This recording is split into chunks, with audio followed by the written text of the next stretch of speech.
আজকে বছরের শেষ দিন, তার উপরও ফ্রিজেও কিছু নাই, যা কিছু আছে একেবারে মানে ফ্রিজের কোনায় পড়ে থাকে। কিছু গরুর মাংসের হাড্ডি আছে, তা অনেক বেশি ঠান্ডা পড়তেছে। তো কি রান্না করব এই ভেবে তারপর ভাবতেছি, আমাদের আসলে চট্টগ্রামের মানুষের সবচেয়ে প্রিয় হচ্ছে মূলা দিয়ে হাড্ডি, ডাল দিয়ে হাড্ডি, গরুর মাংস দিয়ে হাড্ডি রান্না করা খুবই সবাই পছন্দ করে, আমিও রান্না করব আজকে।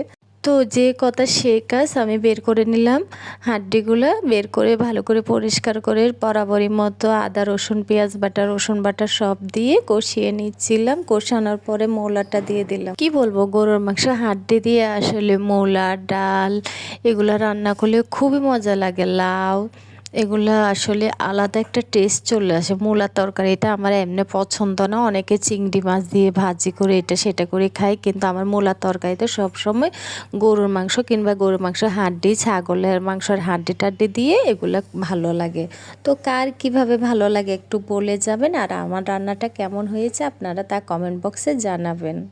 যাই হোক, আমি মূলার সাথে কিছু ডালও দিলাম, ডালও দিয়ে কিছুক্ষণ কষিয়ে নিচ্ছিলাম। গরুর মাংসটা তো আগে সিদ্ধ করে নিলাম, কারণ গরুর মাংস আগে ভালো করে সিদ্ধ করতে হয়, এরপর তরকারি সিদ্ধ করতে হয়।